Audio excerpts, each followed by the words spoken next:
Hello friends, chase the goal के इस online platform के ऊपर मैं अनुपम एक बार फिर से आप सभी लोगों का हार्दिक अभिनंदन करता हूं। हम लोगों ने एक चैप्टर स्टार्ट किया था जिसका नाम था टाइम एंड डिस्टेंस। कुछ क्वेश्चन हमने कल की क्लास में किए थे और कुछ क्वेश्चन हम आज की क्लास में भी करेंगे।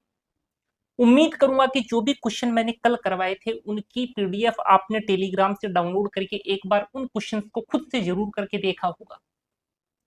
तो आज की क्लास में हम अपनी सीखने की जर्नी को आगे बढ़ाएंगे। तो जो क्वेश्चन नंबर 11 है, 10 तक तो हम लोग कल देख चुके थे। आज हम 11 से लेकर के 20 क्वेश्चन तक देखेंगे। तो क्वेश्चन नंबर 11 जो है वो क्या है?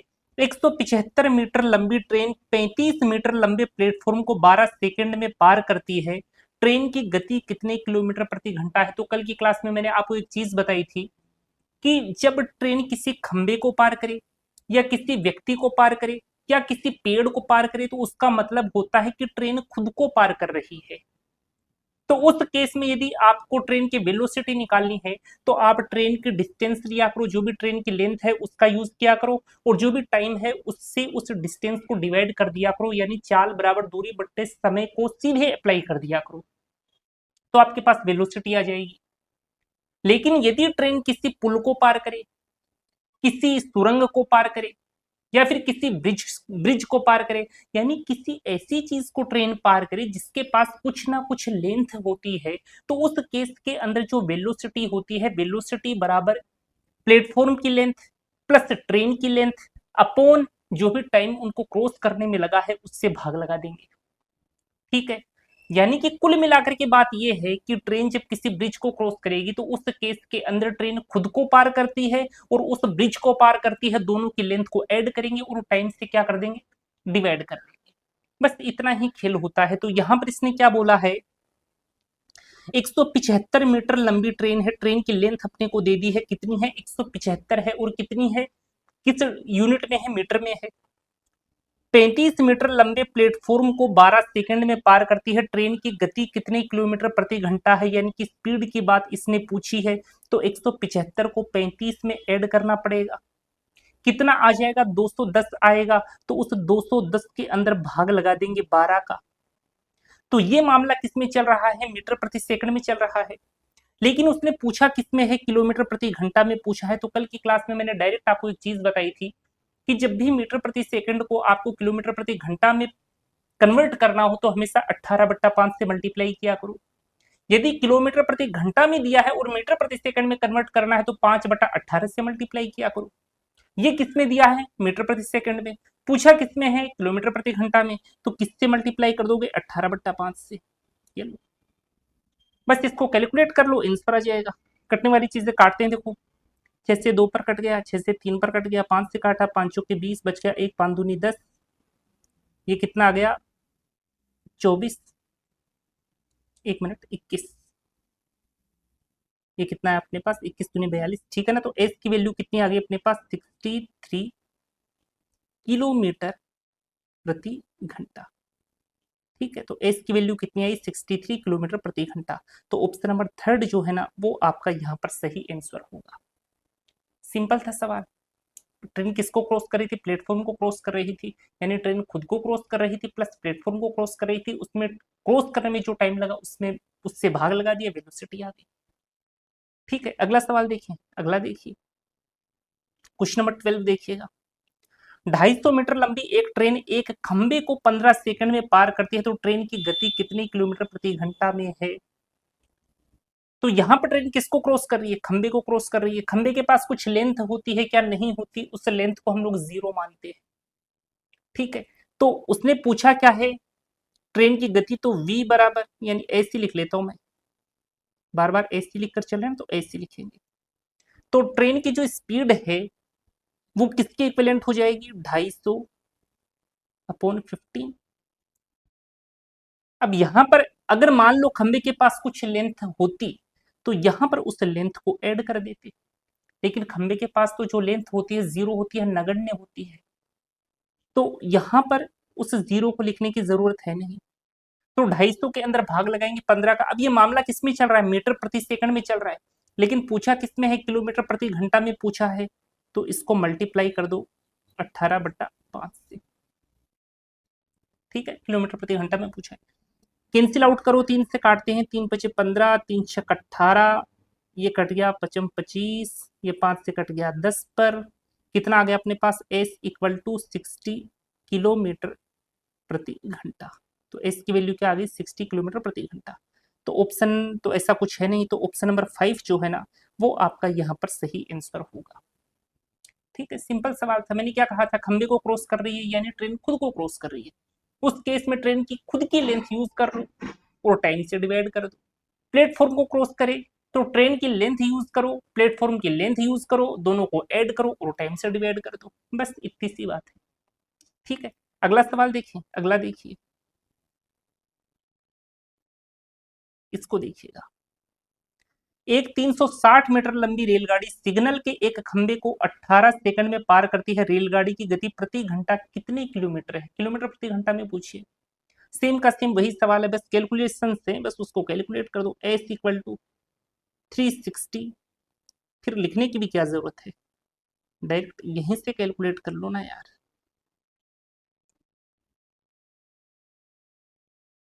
इसको इससे कैंसिल आउट करोगे तो कितना आ जाएगा, 20। इस 20 को मल्टीप्लाई किससे करोगे, 18/5 से।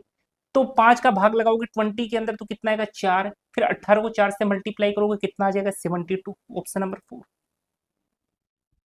ठीक है ना, लिख करके बताऊं, लिख करके देख लो। एस बराबर 360/18। अब ये मामला किसमें है, ये मामला मीटर प्रति सेकंड में है, क्योंकि यहाँ पर ये मीटर में दिया है, ये सेकंड में दिया है। पूछा किसमें है, किलोमीटर प्रति घंटा में पूछा है, तो किलोमीटर प्रति घंटा में निकालना है तो 18/5 से क्या करते हैं, मल्टीप्लाई करते हैं, तो 18/5 से मल्टीप्लाई कर दो। ठीक है, काट दो इसको, 18 से 18 कट गया, 5 सत्ते 35, 5 दूनी 10। तो एस की वैल्यू क्या आ गई जी अपने पास, 72 आ गई। ये 72 क्या है, ये 72 है अपना किलोमीटर प्रति घंटा में। ठीक है जी, सिंपल सा सवाल, ये इतना लिखना नहीं है एग्जाम के अंदर, जैसा मैंने पहले बताया था ना अभी किस तरीके से सोल्व करना, बस वैसे ही सोल्व करना है।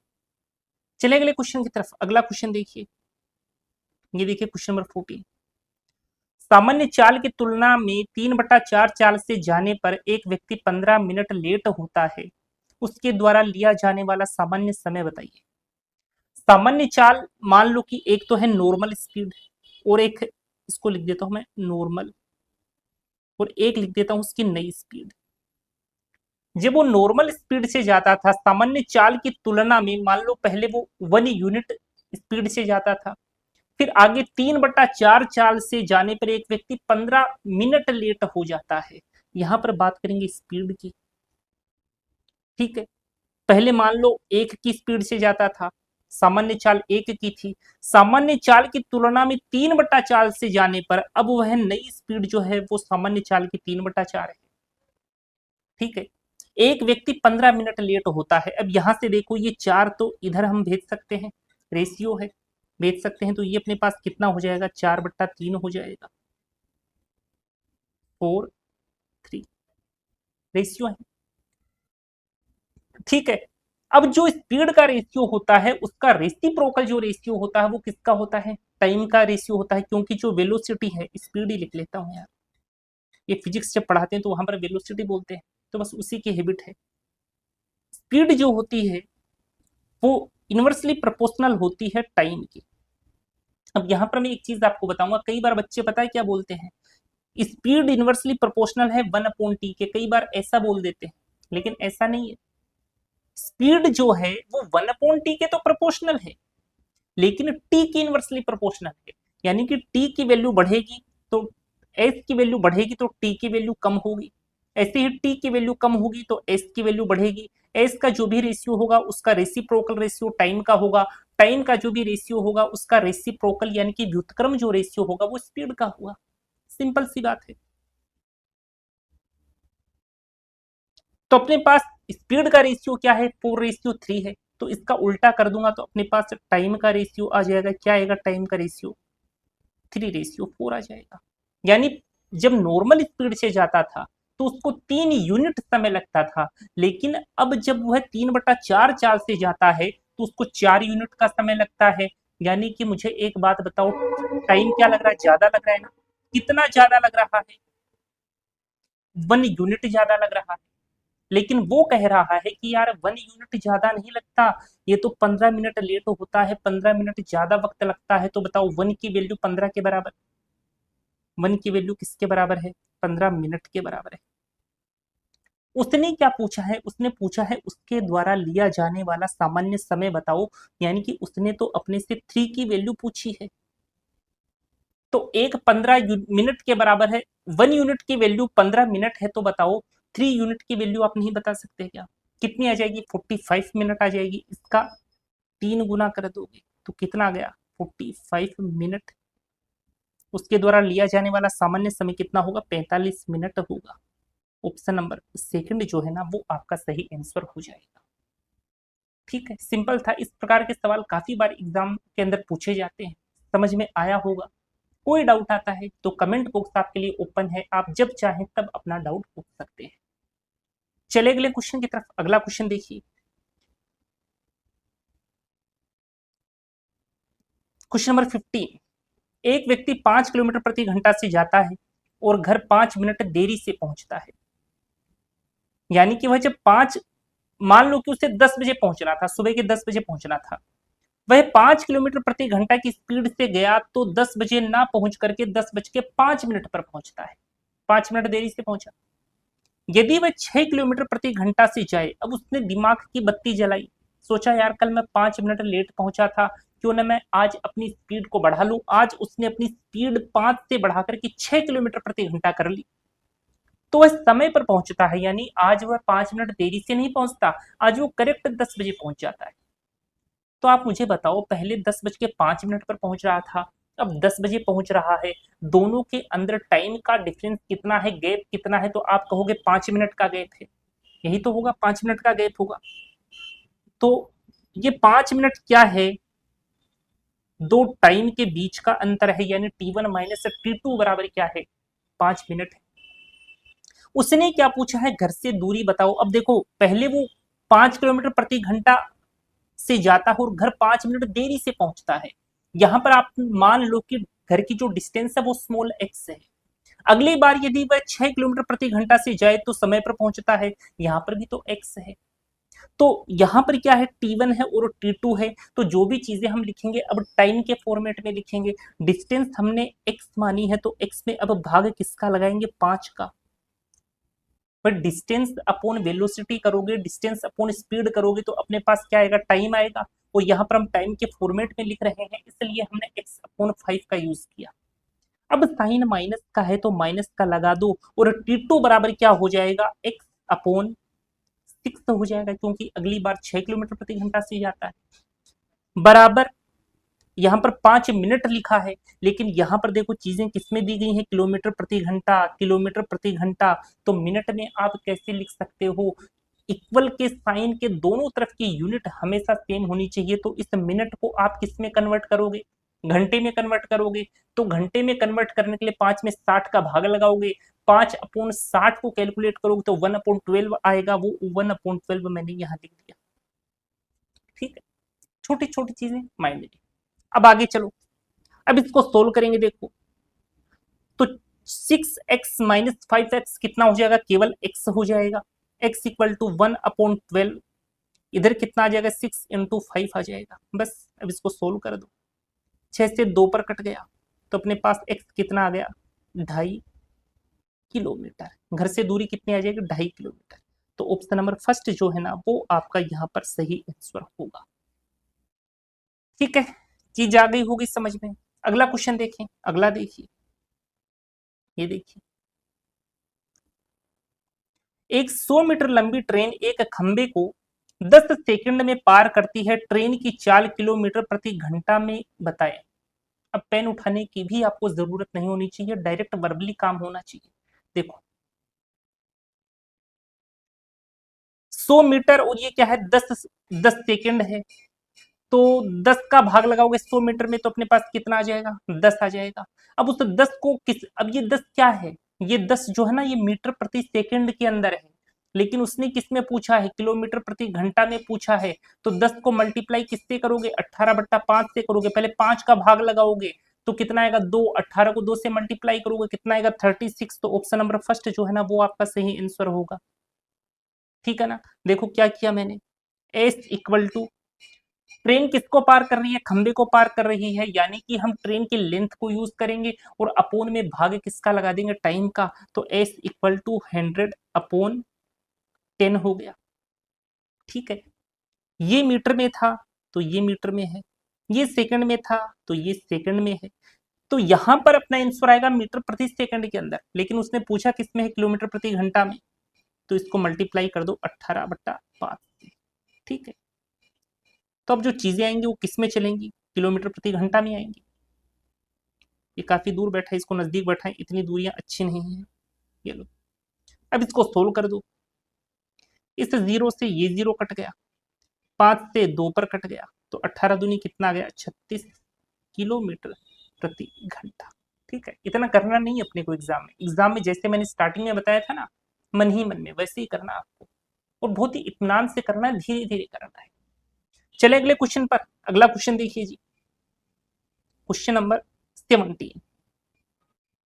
सर्वेश को 400 मीटर की दूरी तय करने में कितना समय लगेगा यदि वह 20 किलोमीटर प्रति घंटे की रफ्तार से जा रहा हो। ये देखिए 400 मीटर, अब अपने को फॉर्मूला पता है, चाल बराबर क्या होता है, दूरी बट्टा समय।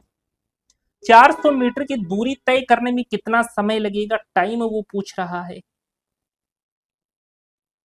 400 मीटर की क्या अपने पास डिस्टेंस है, कितना समय लगेगा यदि वह 20 किलोमीटर, अब ये जो 400 है ना ये मीटर में है, यदि वह 20 किलोमीटर प्रति घंटे की रफ्तार से जा रहा हो, तो ये 20 किलोमीटर प्रति घंटा में है, तो इसको किस में कन्वर्ट कर लो, इसको आप कन्वर्ट कर लो मीटर प्रति सेकंड के अंदर। तो मीटर प्रति सेकंड में कन्वर्ट करूंगा तो क्या करूंगा जी, 5/18 से मल्टीप्लाई करूंगा, 18 पलटी मार करके ऊपर पहुंचेगा। ये लो, इसको हटा देते हैं यहां से। ठीक है, अब ये मामला किसमें आ गया, ये मामला चल रहा है अपना मीटर प्रति सेकंड के अंदर, लेकिन उसने किसमें पूछा है, उसने पूछा है कि मिनट में क्या होगा, मिनट में जो टाइम है ना, उसने क्या पूछा है, देखो कितना समय लगेगा, और चीजें अपने को मिनट के अंदर दी गई हैं, तो मिनट में अपने को कैलकुलेट करना पड़ेगा। मामला अपना मीटर प्रति सेकंड में चल रहा है, तो इसको माफ कीजिएगा, ये मामला जो है ना ये सेकंड में चल रहा है अपना, ये अपना मामला सेकंड में चल रहा है, टाइम है ना तो सेकंड में चल रहा है मामला। उसने मिनट में पूछा है तो मल्टीप्लाई कर दो 60 से। ठीक है ना, सेकंड को अगर आपको मिनट में लेकर के जाना है तो 60 से डिवाइड करते हैं, वही मैंने यहां पर किया है, बस कैलकुलेट कर दो। देखो इस 0 से ये 0 कट गया, 6 से 3 पर कट गया, 20 दूनी 40 होता है, कितना आ गया 3 दूनी 6/5 सेकेंड। तो है क्या कोई ऑप्शन ऐसा, ये है ना ऑप्शन नंबर 4। ये सेकंड नहीं है जी, ये मिनट है, ये मिनट है। ठीक है, तो 400 मीटर की दूरी तय करने में कितना समय लगेगा, कितना टाइम लगेगा जी, 6/5 मिनट लगेगा, यानी कि एक सही 1/5 मिनट का टाइम लगेगा। तो समझ में आ गया होगा चीजें आपके। तो जो भी यूनिट दी जाए, तो यूनिट जो भी कन्वर्ट आपको करनी है उनको बहुत ही इत्मीनान से और ध्यान से कन्वर्ट करना। ठीक है, चले अगले क्वेश्चन की तरफ। अगला क्वेश्चन देखिएगा, क्वेश्चन नंबर 18।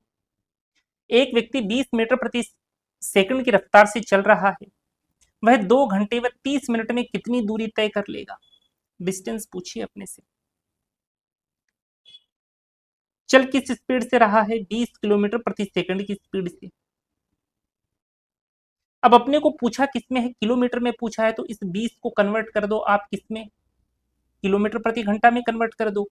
तो मल्टीप्लाई किससे करोगे, 18/5 से मल्टीप्लाई करोगे, तो वह 2 घंटे व 30 सेकंड में 30 मिनट में कितनी दूरी तय करेगा।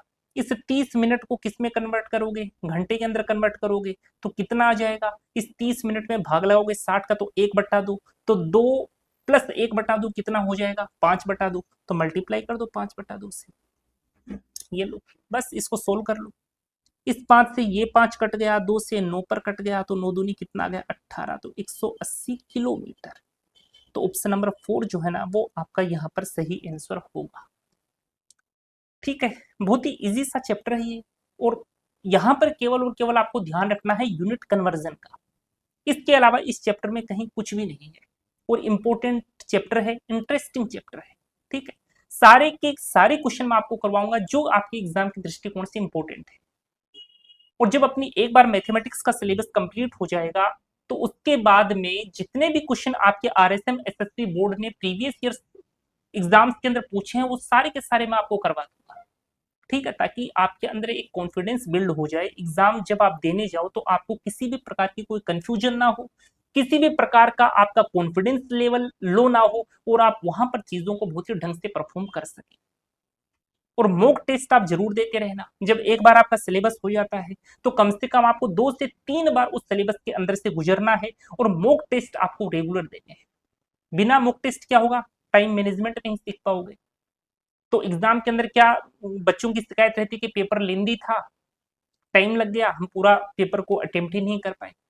तो वो चीजें जो है ना वो आपके मॉक टेस्ट से आपको सीखने को मिलती हैं। एक तो आप टाइम मैनेजमेंट सीख जाते हो, कई बच्चों की सिली मिस्टेक्स होती हैं, छोटी छोटी चीजों में वो गलतियां करते हैं, तो जब आप मॉक टेस्ट लगाओगे ना तो ये जो सिली मिस्टेक वाली जो दिक्कत है ये आपकी दूर हो जाएगी।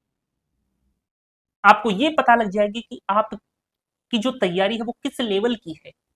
इसलिए मॉक टेस्ट देना बहुत जरूरी है। ठीक है, चले अगले क्वेश्चन पर। अगला क्वेश्चन देखिए, क्वेश्चन नंबर 19। एक व्यक्ति 270 किलोमीटर की दूरी 5 घंटे में तय करता है, उसकी गति कितनी है, अब बताओ। एकदम सिंपल सवाल, ये सब सवाल पिछली एग्जाम्स में पूछे गए हैं। तो यहां पर इसको सोल्व करोगे तो कितना आएगा, बच गया 2 5 के 20, 54 किलोमीटर प्रति घंटा में ही पूछा है, और चीजें अपने को किलोमीटर और घंटे में दी गई है। तो ऑप्शन नंबर 3 जो है वो आपका सही आंसर हो जाएगा। ठीक है, अगला सवाल देखिए, क्वेश्चन नंबर 20 देखिएगा। ये देखो, एक व्यक्ति ने प्रथम 2 घंटे तक 30 किलोमीटर प्रति घंटे की गति से, अगले 1.5 घंटा तक 40 किलोमीटर प्रति घंटा की गति से, तथा अंत में 40 मिनट तक 20 मीटर प्रति सेकंड की गति से दूरी तय की। पूरी यात्रा के दौरान उसकी औसत गति क्या थी। पहले निकाल लो डिस्टेंस कितनी है, उसमें टाइम का भाग लगा देना, काम हो जाएगा। तो डिस्टेंस कन्वर्ट करते हैं, डिस्टेंस निकालते हैं। देखो पहली डिस्टेंस जो है वो हमने D1 मान ली। 2 घंटे तक 30 किलोमीटर प्रति घंटा की गति से चल रहा है, तो कितने डिस्टेंस तय की, 60, यानी कि 60 किलोमीटर चला है। दूसरे डिस्टेंस को हमने D2 मान लिया। अगले 1.5 घंटा तक 40 किलोमीटर प्रति घंटा की गति से चला है, तो 40 को मल्टीप्लाई करोगे किससे, 3/2 से, तो पहले 2 का भाग लगाओगे 40 में तो कितना आएगा 20, 20 को मल्टीप्लाई करोगे 3 से, कितना आ जाएगा 60, कितना आ गया 60 किलोमीटर। ये मन ही मन में करना, वैसे किसी का ना समझ में आए तो मैं आपको बता दूं कि मैंने क्या किया। 1.5 घंटा कितना होता है, 3/2, 3/2 को मल्टीप्लाई किया है मैंने 40 से, तो इसको सोल्व करोगे तो कितना कितना आ जाएगा, देखो 20, 20 मल्टीप्लाई होगा 3 से, तो कितना आएगा 60 किलोमीटर। ठीक है, आगे देखिए, तथा अंत में यानी कि एक डिस्टेंस और यूज कर रहा है जिसको हमने D3 मान लिया, 40 मिनट तक। अब यहां पर मिनट की बात कर ली, अब तक हम लोग किलोमीटर प्रति घंटा में यूज कर रहे थे, यानी कि किलोमीटर कैलकुलेट कर रहे थे, यहाँ मिनट और मीटर प्रति सेकंड का लफड़ा दे दिया ना। तो अब यहां पर ध्यान रख लेना, इस 20 मीटर प्रति सेकंड को किस में कन्वर्ट करोगे, किलोमीटर प्रति घंटा में कन्वर्ट करोगे, तो 20 को, ये चीजें भी मन में करें, क्यों लिखे फालतू में। तो 20 मीटर प्रति सेकंड को किस में कन्वर्ट करते हैं, किलोमीटर प्रति घंटा में, मल्टीप्लाई किससे करेंगे, 18/5 से करेंगे, 5 चौके 20, 18 चौके 72, 72 आ गया किलोमीटर प्रति घंटा। 40 मिनट दे रखा है, घंटे में लिखेंगे तो 40/60 करेंगे, उसको 20 से काटेंगे तो 20 दूनी 40, तो 20 60। ये लो जी, ठीक है। अब इसको सोल्व करते हैं, देखो ये कितना आता है, 3 दूनी 6, 3 चौके 12, 24 दूनी 48। ठीक है, यानी D1 डिस्टेंस कितनी आ गई अपने पास, 60 आ गई, D2 आ गई 60, D3 कितनी है 48 है। और अपने से पूछा है औसत गति क्या है, एवरेज स्पीड पूछा है, तो S इक्वल टू जो भी D1 D2 D3 है इनको ऐड करो, और जो टाइम लग रहा है उससे डिवाइड कर दो, आंसर आ जाएगा। आंसर आएगा किलोमीटर प्रति घंटा के अंदर। ठीक है, तो चलिए जी करते हैं अपना काम स्टार्ट। 60 60 120 और 48 कितना गया 168, तो ये लिख दिया 168 अपॉन। अब इस 168 किलोमीटर की दूरी तय करने में वक्त कितना लग रहा है उसको देख लो। पहले लगा 2 घंटे, ठीक है, ये लगे हैं जी 2 घंटे। आगे कितना लगा है देखो, अगले 1.5 घंटा तक, ये है जी 3/2 की बात कर रहा है। पहले 2 घंटे लगे, फिर 3/2 घंटा लगा, और उसके बाद में 40 मिनट लगे हैं, यानी कि 2/3 घंटे लगे हैं, ठीक है ना, 2/3 घंटे। बस अब इसको सोल्व कर लो। अब जब भी आप सोल्व करो ना, तो ये इस प्रकार की स्टेप आए ना, तो उसको अलग लिख करके सोल्व कर लिया करो। यदि यही सोल्व करोगे तो आपकी नंबर ऑफ स्टेप्स बढ़ती जाएंगी, तो अलग से सोल्व कर लेते हैं। अपना क्या जाता है, अलग से सोल्व करेंगे। 2 + 3/2 + 2/3 एलसीएम लेंगे, कितना आ जाएगा 6 आ गया आपका एलसीएम में। 6 दूनी 12 ऊपर आ गया, 2 3 6 3 त्रिका 9 ऊपर आ गया, 3 दूनी 6 2 दूना 4, तो 12 और 9 कितना हो गया 21, 21 और 4 25, 25/6 अपने पास आया। तो इसको यहां से हटाओ और यहां पर लिख दो 25/6, 25 ऐसे रहेगा, 6 पलटी मार करके ऊपर पहुंच जाएगा। ठीक है, अब इसको सोल्व कर लो आप। 8 6 48 का 8, हासिल आ गया 4, 16 6 96 और 400, यानी 1008 आ गया 25। अब इसको आप सोल्व करना चाहो तो ऐसे लिख लो, 3 बार 0 डिवाइडेड 25 + 8/25। चाहो तो आप डायरेक्ट यहां से ही कर लेते, या फिर आप ऐसे करना चाहो तो ऐसे कर लो, समझ में आ जाएगा, कहीं कंफ्यूजन नहीं रहेगी किसी के लिए। कटने वाली चीजें काट दो, 5 5 25 चौके 100 और ये 0, अपने पास कितना गया 48/25। ठीक है, ये किस में आया है अपना, ये आया है जी किलोमीटर प्रति घंटा। तो है क्या कोई ऑप्शन ऐसा, 40 सही, 8/25 किलोमीटर प्रति घंटा। ठीक है, तो ऑप्शन नंबर 3 जो है ना, वो आपका यहाँ पर सही आंसर हो जाएगा। थोड़ी सी चीजें यहाँ पर अपने को ध्यान रखनी थी। देखो यहाँ पर चीजें मिनट में दी थी, यहाँ पर मीटर प्रति सेकंड में दी थी, बाकी की चीजें किलोमीटर प्रति घंटा में दी थी।